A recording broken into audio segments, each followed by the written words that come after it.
There is a reason this book survived while empires collapsed. It was never protected. It was never celebrated. It was misread, distorted, and quietly feared. And yet, it refused to die. Not because it taught people how to have sex, but because it taught them something far more destabilizing: that their hunger did not need forgiveness. For centuries, humans were trained to believe that wanting too much made them weak, immoral, or dangerous. That belief built religions, it stabilized marriages, it justified violence, and it created generations of people who obeyed not because they believed, but because they were ashamed. This book did not scream. It did not provoke. It simply stated that desire exists, whether authority approves of it or not. And that single statement cracked something deep and irreversible. Because once desire stops being a secret, it stops being leverage. What followed was predictable.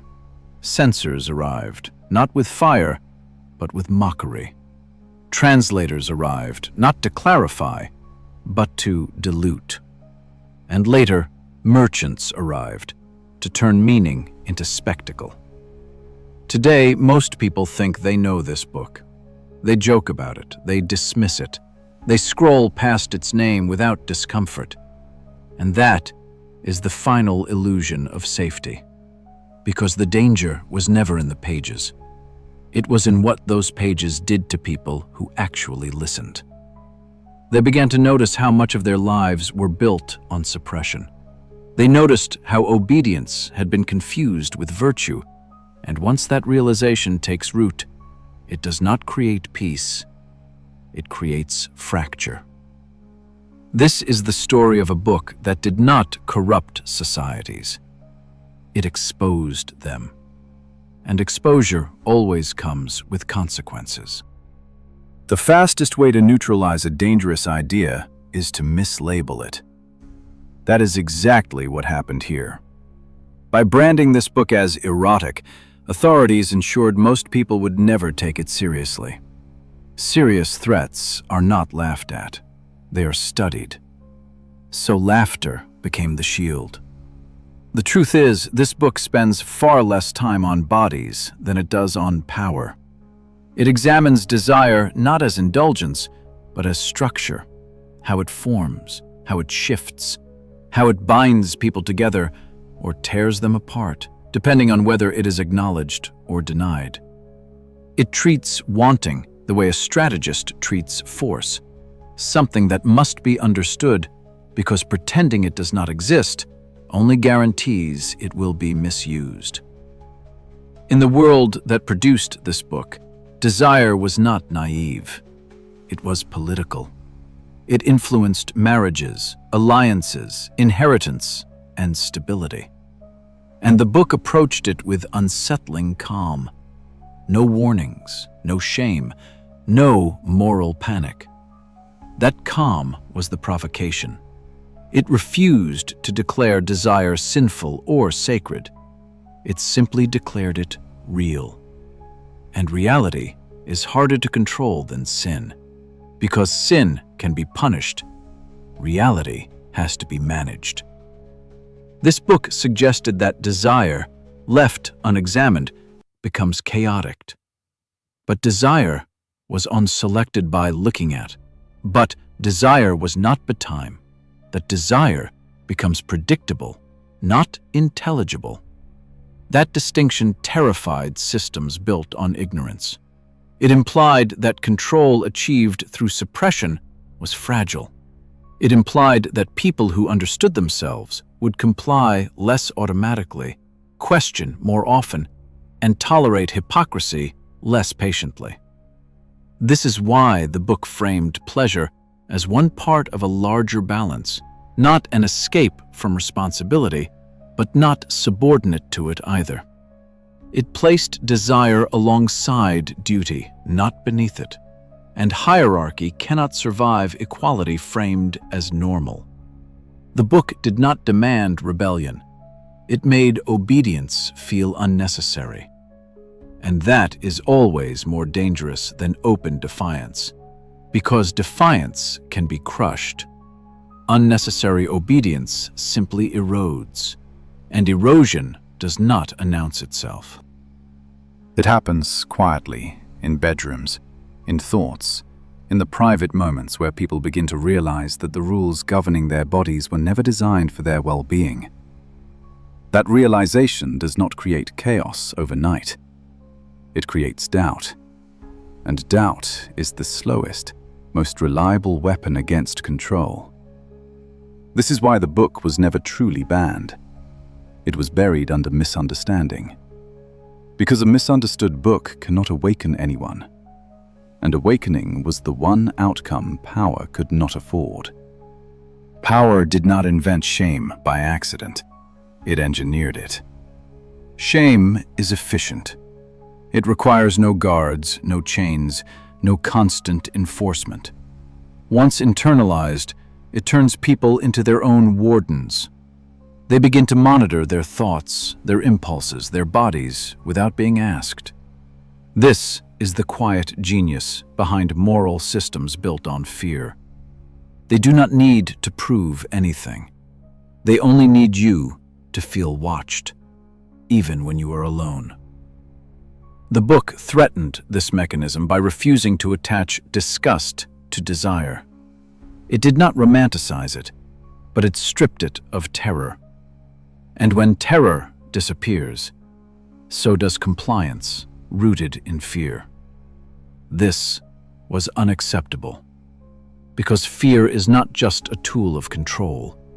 It is the foundation of legitimacy. Authority that cannot scare eventually has to explain itself. And explanations are dangerous. They invite comparison. They invite logic. The book offered neither condemnation nor permission. It offered recognition. That recognition disrupted the emotional economy of shame. People who recognize their desires without panic are less likely to seek absolution. They do not confess as easily. They do not beg for cleansing. They begin to understand that guilt was assigned, not discovered. And once guilt is recognized as manufactured, it loses its grip. This is why societies that preached restraint often produced excess in secret. This is why moral outrage so often masked obsession. The book predicted this hypocrisy without attacking it. It simply revealed the mechanics. Denial does not remove desire. It concentrates it. It sharpens it. It warps it into fixation. And fixation is volatile. It demands release, often in destructive ways. Power understood this, but chose suppression anyway, because controlled damage was preferable to uncontrolled autonomy. The result was generations taught to mistrust themselves. People learned to associate bodily signals with danger, and danger with identity. They did not just fear punishment, they feared themselves. This internal fracture made populations manageable. Anxious people cling to rules, uncertain people seek authority. And authority flourishes where self-trust is absent. The book offered self-trust as a stabilizing force.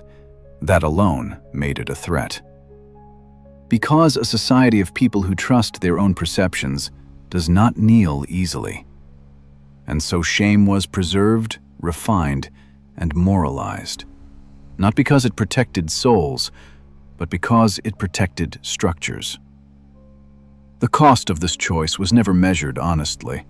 It was deferred, passed down, and normalized, and its consequences would surface slowly, far from the moment of enforcement, where blame could no longer be traced back to its source. The most destabilizing idea in the book was not pleasure.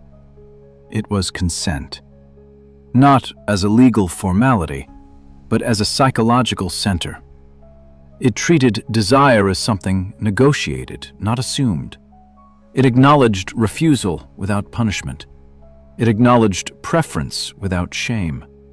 It described relationships as dynamic systems rather than fixed hierarchies. And this redefinition quietly dismantled the logic of domination. Because domination depends on inevitability. It requires one side to believe that their role is natural, unchangeable, ordained. The book denied that certainty. It suggested that intimacy required attention, adaptation, and mutual recognition. That suggestion alone destabilized entire social orders, especially those built on gendered obedience.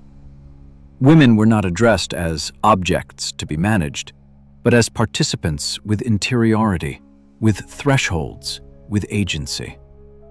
This was intolerable, not because it was radical, but because it was calm. It did not frame autonomy as rebellion. It framed it as competence. And competence cannot be punished without exposing insecurity. Systems that rely on imbalance must portray equality as chaos. The book did the opposite. It portrayed imbalance as fragile. It showed that relationships built on fear eventually rot, while those built on understanding endure longer and with less violence. This reframing threatened institutions that relied on permanence without negotiation. Marriage as obligation, sexuality as duty, desire as transaction. The book dissolved these assumptions without declaring war. It simply described alternatives. And alternatives are dangerous because they introduce comparison. Once people see that other arrangements are possible, they begin to evaluate their own. They begin to ask whether endurance is the same as health, whether silence is the same as harmony.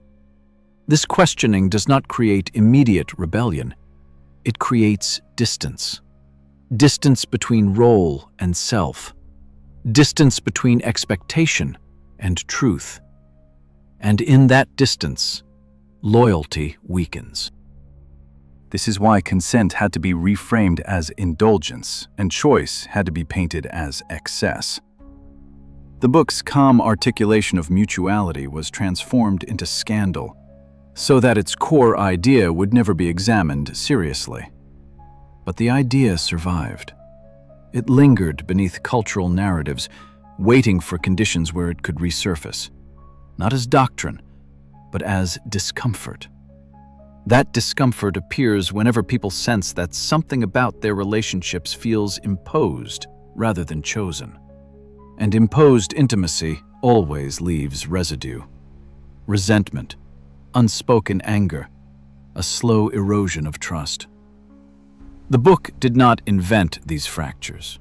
It named them. And naming is the first step toward responsibility. This was the real danger. Not liberation, but accountability. Because once people understand that imbalance is not destiny, they must confront the systems that enforced it. And those systems were never prepared to defend themselves honestly. Eventually, power realized that repression alone was inefficient. What was forbidden only grew louder in the dark. So the strategy evolved. Desire was no longer framed as a sin.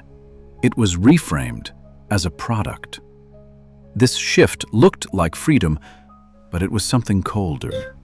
Permission replaced understanding. Persposure integrated broke man, and exposure unbelieved super prices. The voice of presentation and all free.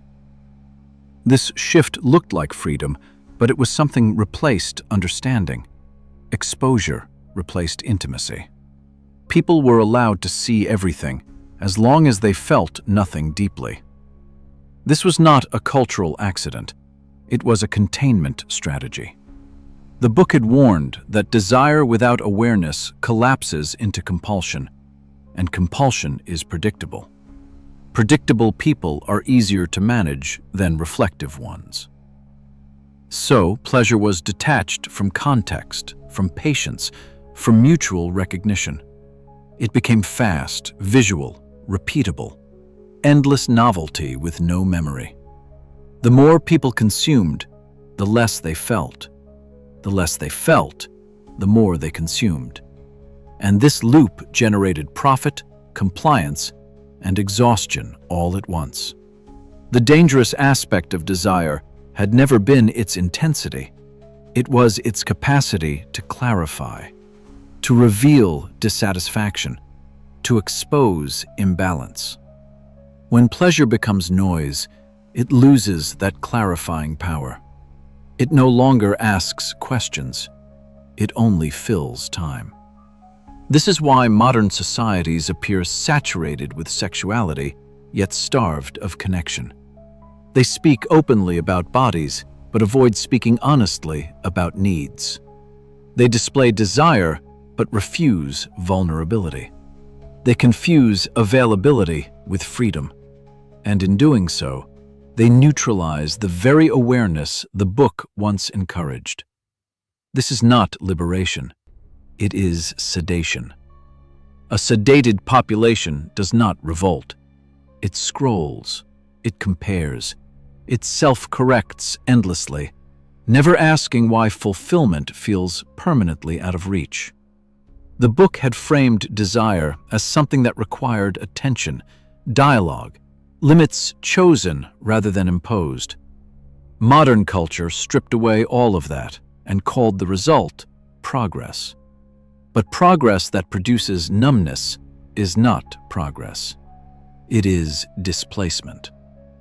And displacement ensures that dissatisfaction is blamed on the individual rather than the structure. People assume they are broken. They assume they are asking for too much. They never suspect that the system benefits from their confusion. This is how desire was finally made safe for power. Not by destroying it, but by exhausting it until it could no longer threaten anything. The aftermath of this transformation is not dramatic. It is quiet. It looks like relationships that function but do not nourish. It looks like people sharing beds while feeling profoundly alone. It looks like constant access paired with emotional distance. This is not because humans forgot how to connect. It is because they were taught to distrust depth. They were taught that intensity is dangerous, but excess is acceptable. That wanting one thing deeply is riskier than wanting many things superficially. So desire fractures. It spreads thin. It avoids commitment not out of freedom, but out of fatigue. The book had understood that intimacy requires presence, and presence requires self-knowledge. Modern culture offers neither. It offers distraction as a substitute for closeness, and performance as a substitute for honesty. People learn how to appear desirable without understanding what they desire. They curate attraction while avoiding exposure, and avoidance becomes habit. This hollow intimacy carries psychological weight. Anxiety grows where clarity is absent. Resentment grows where needs are unmet but unspoken. People oscillate between indulgence and restraint, never arriving at satisfaction. They blame partners, they blame themselves. They rarely blame the cultural logic that trained them to fear stillness. The book had warned that denied or distorted desire produces imbalance, not chaos, but erosion. And erosion is exactly what defines modern intimacy. Trust thins, patience shortens, attention fragments, and yet the longing remains unresolved, unsilenced. This longing expresses itself as restlessness, as constant searching, as the feeling that something essential is missing but impossible to name. This is the true legacy of centuries spent controlling desire rather than understanding it. Not moral collapse, but emotional disorientation. People are surrounded by stimulation, yet disconnected from meaning.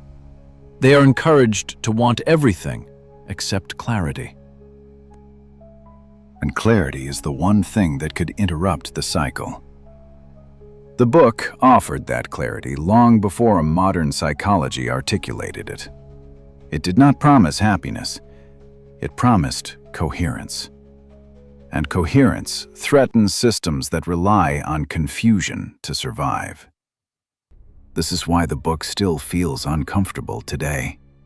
Not because it is outdated, but because it points to a wound that has never healed.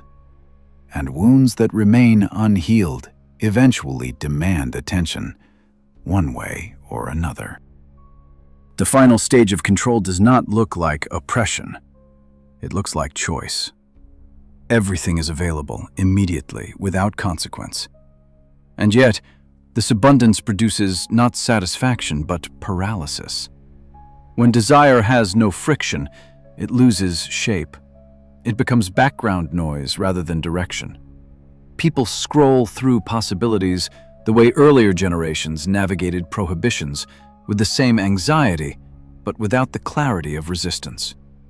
They want constantly, but rarely deeply. This is not freedom. It is diffusion. The book had described desire as something that gains meaning through attention, through patience, through mutual presence. Modern culture removed those conditions and called the result progress. What remains is stimulation without integration. People experience pleasure, but cannot remember it. They pursue intimacy, but avoid vulnerability. They know how to access, but not how to attach. This condition creates a specific kind of emptiness, not longing, but dullness, not frustration, but fatigue. The psyche adapts by numbing itself, and numbness is dangerous because it disguises itself as stability. A numb population does not panic. It does not rebel. It does not imagine alternatives. It simply endures. This endurance is mistaken for resilience, but resilience without reflection is compliance. The book had warned that pleasure stripped of understanding becomes compulsive. Compulsion is predictable. Predictability is manageable. And so a society emerged where wanting is endless and fulfillment is rare. People blame age, chemistry, technology. They rarely question the deeper training that taught them to treat desire as consumption rather than communication. This is the final irony. The book that once terrified power has been inverted into a culture that neutralizes its own hunger without ever understanding it. And in doing so, people lose access to one of their most reliable internal signals, the ability to know when something matters. Despite centuries of distortion, despite commercialization and mockery, the book continues to provoke discomfort, not because it is shocking, but because it is precise. It refuses the extremes modern culture prefers. It does not glorify repression, and it does not celebrate excess. It insists on something far more demanding: awareness. That demand feels threatening in a world optimized for distraction. The book asks readers to slow down, to notice, to take responsibility for their own wanting. That responsibility is heavy. It removes excuses. It removes the comfort of blaming rules or trends. It places the burden of understanding back onto the individual. And individuals who understand themselves are difficult to govern. They do not require constant validation. They do not consume endlessly to fill unnamed gaps.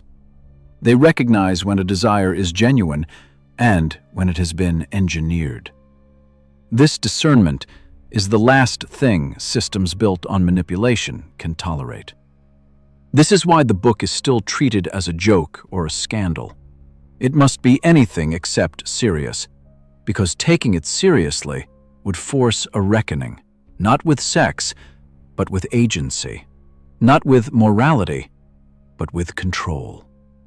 The book exposes how much of what we inherited as ethical tradition was designed to regulate behavior rather than cultivate understanding. It shows that imbalance was not an accident, but a choice made repeatedly in favor of stability over honesty. This realization does not liberate people instantly. It unsettles them. It creates a quiet tension between what they feel and what they have been taught to accept. That tension is uncomfortable, but it is also fertile. It is where questioning begins, and questioning, once started, rarely confines itself to a single book. This is why the text remains dangerous. It does not demand revolution. It plants awareness. And awareness is slow. It is corrosive. It eats away at illusions that once felt necessary. And when those illusions collapse, what remains is not chaos, but responsibility. The responsibility to choose consciously, to relate honestly, and to stop mistaking numbness for peace. This responsibility is heavy, but it is also the only antidote to a world that can offer everything except meaning. A society that refuses to understand desire does not become disciplined. It becomes performative. It learns how to appear functional while quietly rotting underneath. The symptoms are subtle at first. People confuse endurance with strength. They confuse silence with harmony. They remain in situations that drain them and call it maturity. They tolerate imbalance and label it commitment. Over time, this tolerance calcifies into culture. Children inherit it not as trauma, but as normality. They learn what is acceptable before they learn what is true. The book had warned that when desire is not integrated, it does not disappear. It expresses itself sideways, in control disguised as care, in jealousy disguised as protection, in violence disguised as correction. These expressions are easier to condemn than to trace back to their origin. So, societies punish outcomes instead of addressing causes. They moralize symptoms. They never ask why frustration is everywhere while satisfaction feels rare.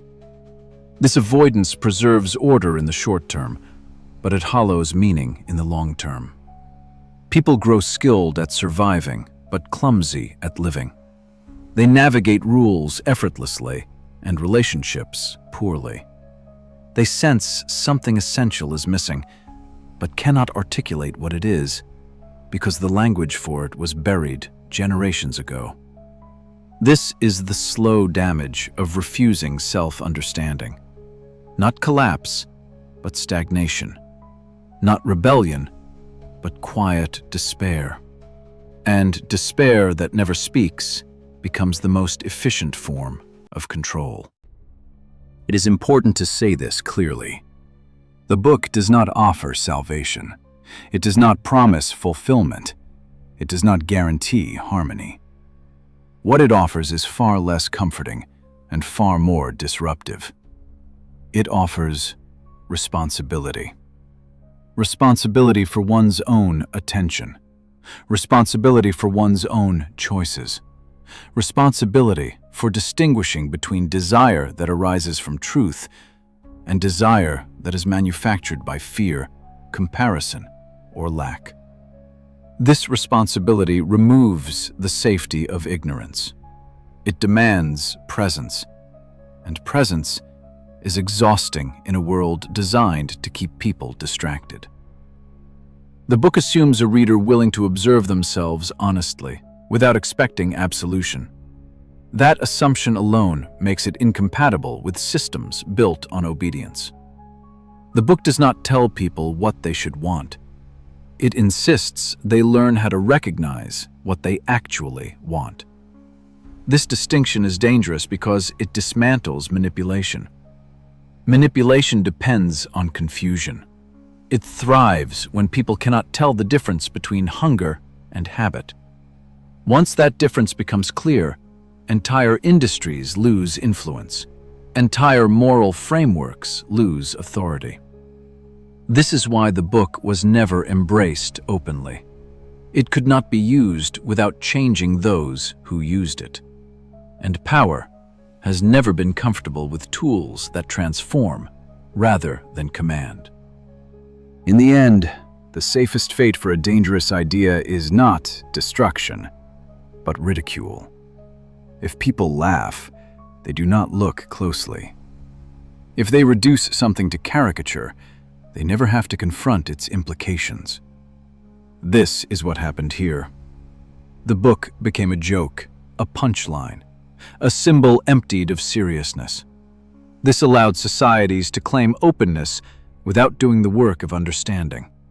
They could point to exposure and call it progress. They could tolerate spectacle and call it freedom. And all the while, they avoided the book's real demand: to slow down, to pay attention, to stop outsourcing self-knowledge to authority, tradition, or trend. The book survived because it was misunderstood. But misunderstanding does not erase influence. It delays it. The questions it raises remain suspended beneath culture, waiting for moments of quiet to resurface. They appear when people realize they are successful but unsatisfied, connected but lonely, free but strangely constrained. They appear when obedience stops feeling noble and starts feeling empty. These moments are uncomfortable. They do not resolve neatly, but they are honest. And honesty is the one thing control has never been able to neutralize permanently. This is why the book is still considered dangerous, even now. Not because of what it shows, but because of what it asks. And the question it leaves behind is simple and unbearable. What would remain of our rules, our roles, our moral certainties if people truly understood themselves? History suggests the answer is not chaos, it is change. And change has always frightened those who benefit from things staying exactly as they are.